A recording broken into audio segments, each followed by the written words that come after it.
Oh, it flew way higher than I thought it would. Cheers. Well, we have finally come to the conclusion of 2023. And as usual, we have our tradition. The moment we gather to talk about our favorite songs of 2023. Let me just run through the rules, through the criteria used to pick this list very quickly. As always, no re-recorded tracks are considered new songs unless they are new material. Looking right at you, Taylor. Only songs that have been released in 2023. It doesn't matter if the song is in a 2023 album. If it was released before 2023, it doesn't count. It doesn't matter if I have not listened to the song before 2023. If it wasn't released in 2023, it does not count. As always, we are limited to one song per artist, not one song per artist per album. If an artist has released more than one album in the year, I'm only going to pick one song by this artist. If the artist is a lead artist in one song but featured in another, it's possible. But if he's the lead artist in two songs, and that would include a duet, a trio, or, just the lead, then it is only the song per artist. That's also going to apply to some songs here in this list. But if they're a featured artist, and I do not actually think that's the case for any song in this list, they would actually classify. With that being said, as always, before we start the list, we have our honorable mentions. These are songs that were released in 2023 that I liked quite a lot, but that did not make it into my top 15 for one reason or the other. They are in no particular order as always, so I'm just going to read you the list. These are Your Love, Aurora, Think Later, Tate McRae, What Was I Made For, Billie Eilish, Tummy Hurt, Renee Rapp, Moonlight, Kali Uchis, Black Mascara, Ray, La Muerte, Luisa Sonza and Tokisha, Sontivza Idiot, Polina Gagarina, Paint the Town Red, Doja Cat, Super Shy by the New Jeans, and Pronta Pra Desagradar by Manu Gavassi. Now, on to the list. As always, not every song that's been here has been reacted to in the channel. Some material that we have reacted to in the channel isn't here. It is not a list of my favorite things based on what I heard in the channel. It's on my list of my favorite songs based on what I heard in the year that have been released in the year. With that being said, opening up our list, opening up our top 15, Working Hard, Mariah Carey. This 1993 funkish banger, and no, it does not actually break any of the criterion of my top 15. It was never originally released in any form, so it's as valid as a 2023 song as any other song in this list. This was my favorite of the two she dropped in the 30th anniversary edition of Music Box, which we reacted to in the channel, and it's not at all that hard to see why. It's groovy, it's catchy, it's funky, and contains arguably her best second verse of any song ever, definitely the best in any other song in the Music Box, as she belts her heart and soul on top of the finest upbeat 90s R&B production you can possibly imagine, and it's much more than I could have asked for when I heard the 30th anniversary edition of Music Box. It's fun, it's powerful, it's great, and it's my 15th favorite song of 2023. Number 14, Ghost, Ava Max. It was one of the first things we reacted to in the channel. It was January 2023, and the fact it's managed to stay with me this year is a testament to the song's quality. Right from the very start of it, I knew this was going to be in my year-end list. Powered by arguably the best use of piano this year, the brightest jewel of Ava Max's sophomore studio album, Diamonds and Dance Floors, has not lost one bit of its momentum all throughout the year and has been in constant replay ever since I first heard the album. Ghost stands as one of the best moments of the current 90s house revival, more on the topic further up the list, and was an obvious pick, even among other incredibly solid songs which I loved that were in the album, including Hold Up, Wait a Minute, and Coda's Eyes. Ava Max is an artist that I think has a lot of potential. It's an artist that I think can grow a lot in the next releases, and it's an artist that I have followed ever since at least Sweet But Psycho at around mid 2018. It's an artist I am watching grow in front of my eyes, and it's an artist that I know has great things in store for us. There have been some debates whether or not she has an identity, whether or not she's an artist that can stand the test of time, but I think the fact she has managed to survive well into her second album and still deliver more material and still have that passion in her is a strong indicative that yes, she can. She definitely can do it. Number 13, I Can See You, Taylor Swift. 2023 was by any and all measures Taylor Swift's year. She simply dominated the music and even film industry with back-to-back multi-platinum releases, #1 songs, albums, 1.5 million copies debut, week in the United States alone, the biggest of her career, and a billion-seller sold-out world tour that completely obliterated any box score record out there. One I sadly could not attend. Something she also managed to do, and I think that's even more important, is sneak into my top 15 with I Can See You, one of the vault tracks of a re-recorded third studio album, Speak Now, that I was very much looking forward to. This self-penned, sexy song is filled with double entendres that fit its rock and rollish elements like a glove and make it stand out not only among other vault tracks but among her entire discography as a whole.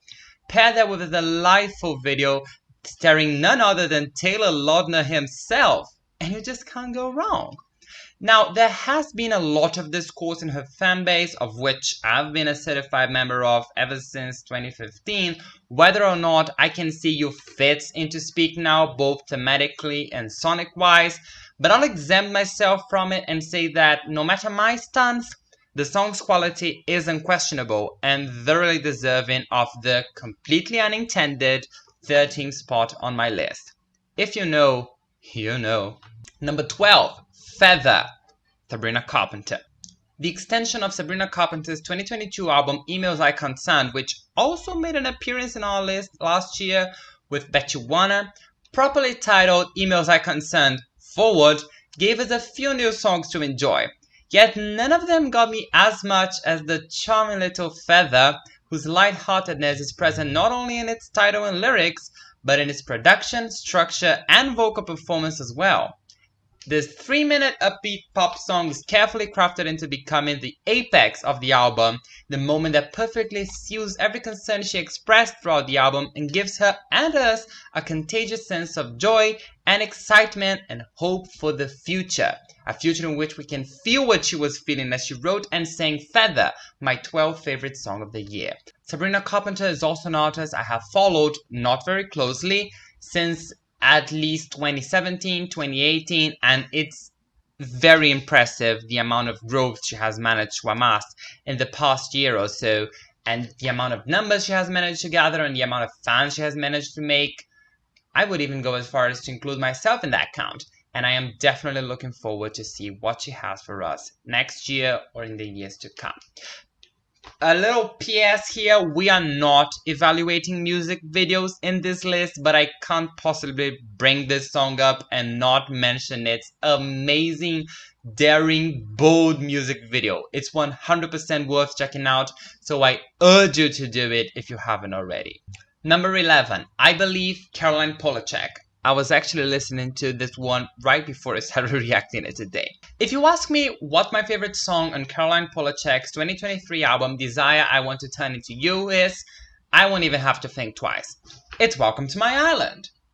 But that's from 2022. Not to worry then, my second favorite song is Bunny is a Rider, which is from 2021. Luckily for us, my third favorite song is I Believe, which still managed to make it into my top 15 because Desire, I Want to Turn Into You is that good of an album. All the elements of this song combined make it such an enthralling, unique experience that it's hard to pick a favorite aspect of it.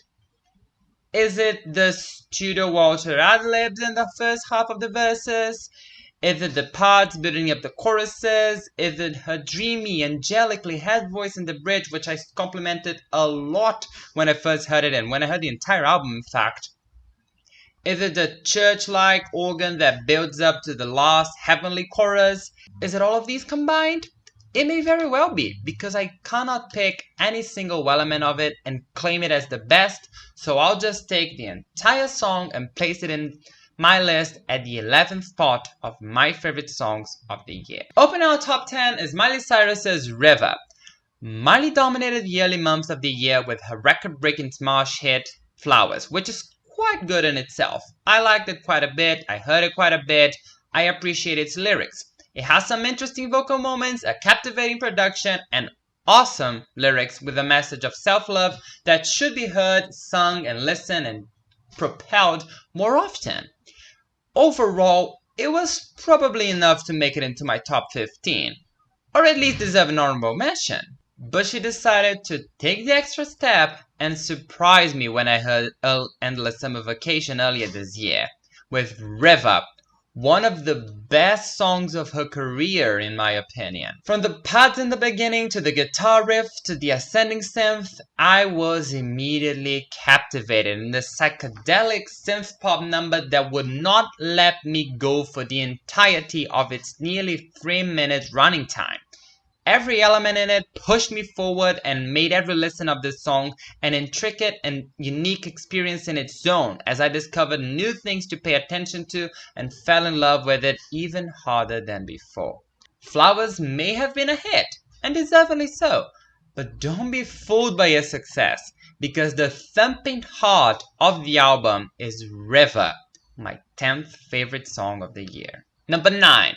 Kamikaze, Carly Rae Jepsen. There is always something to be said about Carly Rae Jepsen's never-ending quest of perfecting a genre she's pretty much the only artist doing right now. And thank God she is, because in the loveliest time, this brings us to some of the finest and best composed songs of her career, and picking just one of them was one of the most challenging parts of making this year's list.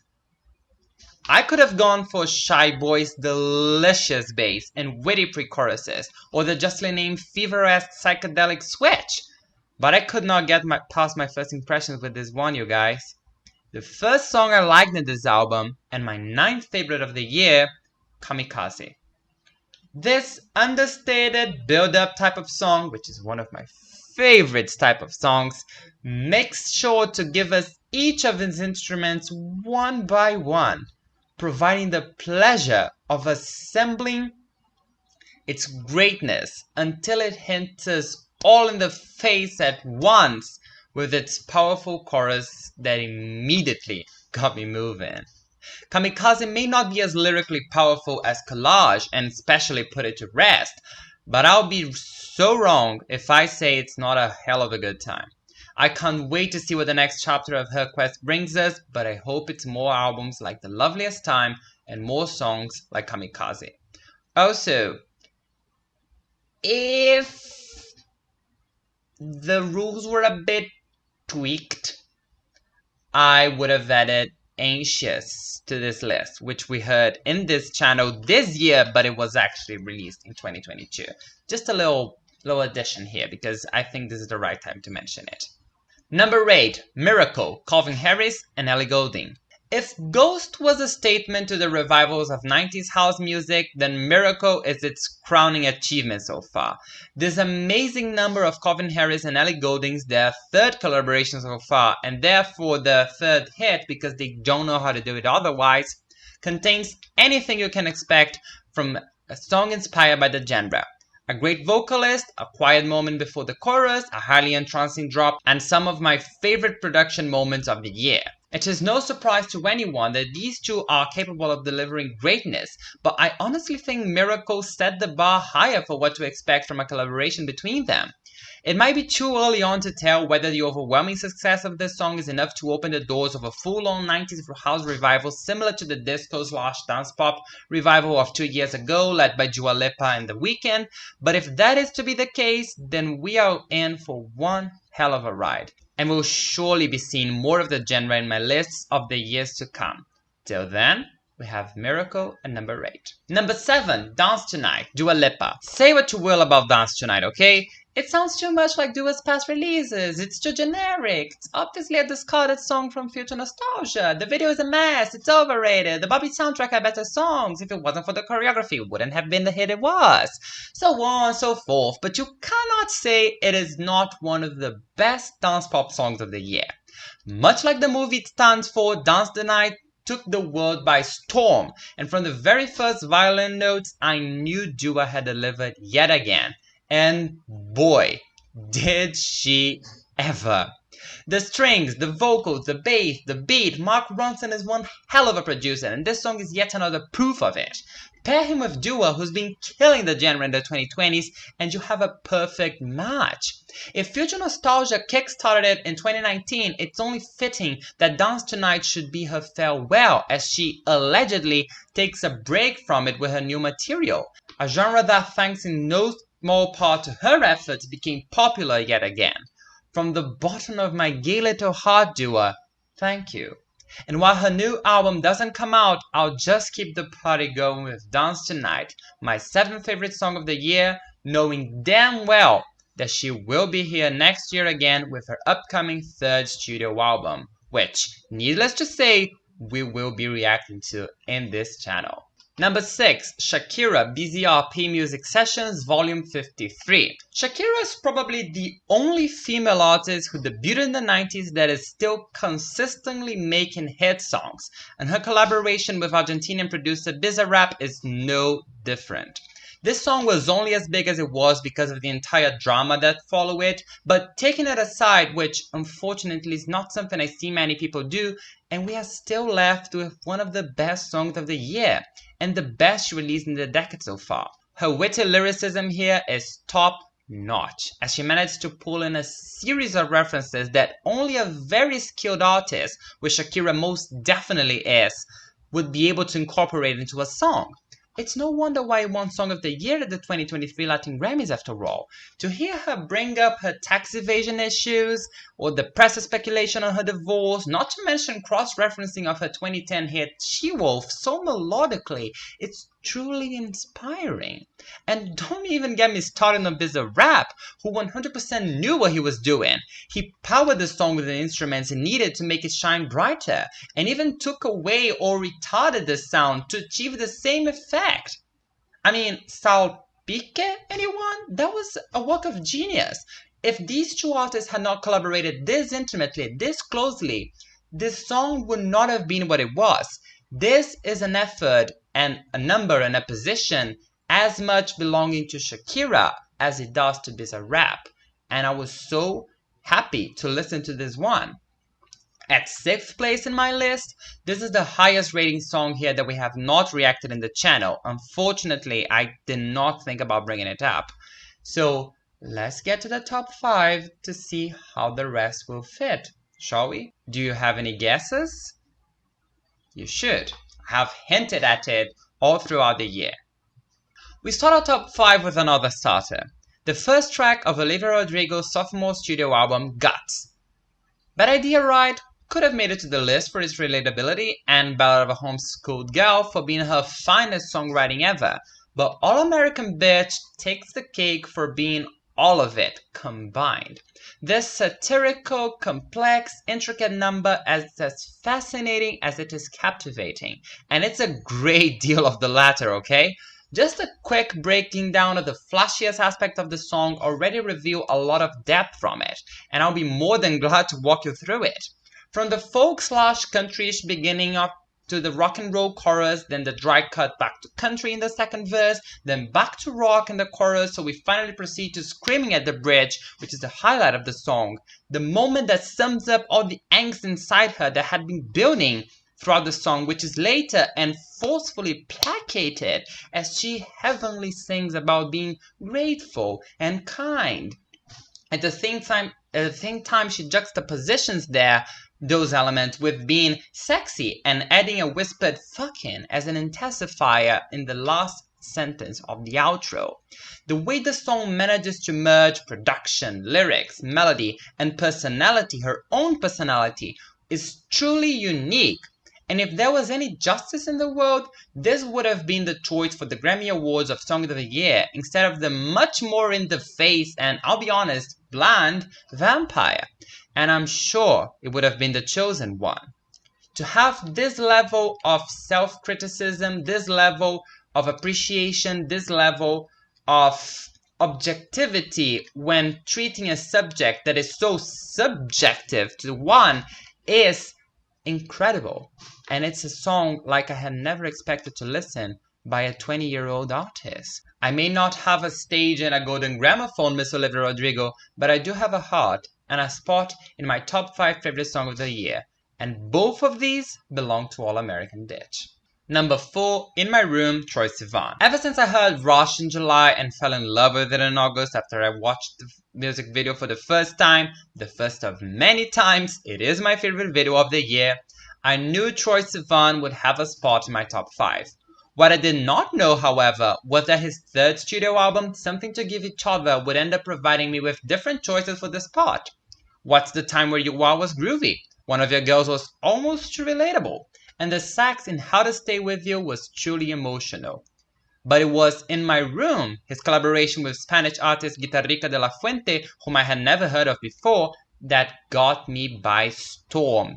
From my first listen, and it only grew the more I listened to it. From Guitarrica's soft, airy vocals to the Kali Uchis-esque production, passing through Troye's lovely stacked vocals, In My Room is a complete first listen experience like I hadn't gotten in a while. The alternated English and Spanish verses create the underlining theme of the song and serve as a perfect connection between the lyrical content of this and another favorite of mine, What's the Time Where You Are?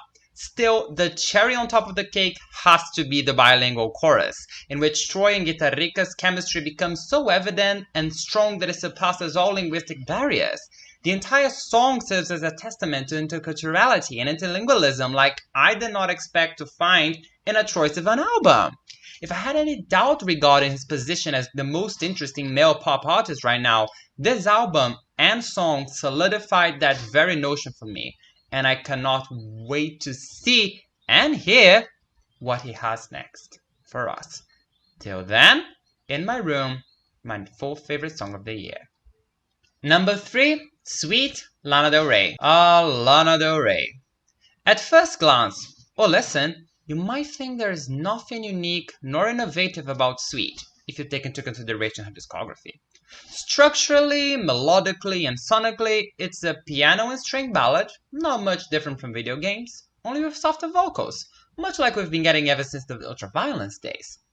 There are far more curious and interesting takes in Did You Know That There's a Tunnel Under Ocean Boulevard that one might argue make it truly stand out in her discography, such as American Whore or Peppers, and I will agree with you. Still, if you go past the production, don't take it out of sight completely, but try to place it alongside the lyrics and the melody. Just try to face the entire song like a symphony, or an opera, or a piece of classical music that has lyrics as well as just sound. And God, will it be a completely different experience. She plays with different registers of her voice and styles of singing as she tells the story of a mature, self-assured woman seeking stability, a much different woman from the one she was during the Born to Die and Ultraviolence days, which only serves as further evidence that structure, melody, and sonority are in fact the only aspects that this song shares with the ones in those two albums, and almost every other song in her discography so far. Lana is clearly in a state of being, in a state of mind, in a state of living, in which she's the most comfortable she has been with herself in ages, possibly even forever. And everything that's been coming out of this entire album, as well as Norman fucking Rockwell and other albums she has put out in the middle, not all of it has been consistently grand. But when she does hit it, she hits it, alright? And Sweet was definitely one of those hits. It's a standout track in the album, a standout track in her discography, and a standout track in the entire year for me. My third favorite after all.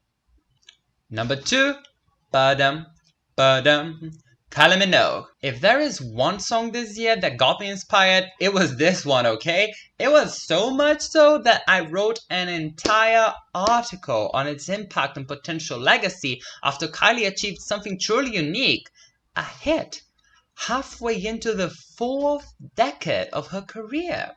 But I don't just love Padam because it was a hit or it was inspiring. No, I love Padam because it's fucking outstanding. Kylie took a deep dive in subgenres of dance, a genre she has dominated since the turn of the century, and tastefully experimented with them during the creation of Tension. But in my opinion, no track does it better than Padam. Its infectious melody got me hooked since I first heard it. Its easy to memorize and sing along to lyrics are a treat for the years. And the slightly altered vocals are enchanting. And don't even get me started on the beat. Every time I hear the drop that precedes the chorus, I am reminded yet again that this is in fact the best dance pop song of the year. And the Grammys will have hit the last nail in their coffin if they don't hand it the award on February 4th next year. We will of course be here to see it happen, and needless to say, we'll keep on Padaming for years and years to come. An instant classic by the undisputed queen of dance pop. All hail Kylie Minogue, as I have hailed ever since 2021 when I first fell in love with her. Now, before we hit number 1, I have some honorary entries. These differ a bit from the honorable mentions because these are songs that I would have loved to see placed in this list if it wasn't for the fact they are from artists who were already here, thus breaking one of the criterion that I made in order to keep the list more diverse and fair. These include Tension, Kylie Minogue, American Whore and the Grants, Lana Del Rey, Rush and What's the Time Where You Are, Troye Sivan, Bad Idea, Right? Olivia Rodrigo, Houdini, Dua Lipa, Is It Over Now? Taylor Swift, Freak Me Out, That Feels Good, and Begin Again by Jessie Ware. Jessie Ware? But is Jessie Ware even on this list? Oh, she is. Oh, she very much is. Listen. Feather got me happy. Padam got me dancing. All American Bitch got me euphoric. River got me enthralled. In My Room got me surprised. But not one song this year got me in my feels, in my deepest feels. Not one song released this year made me cry.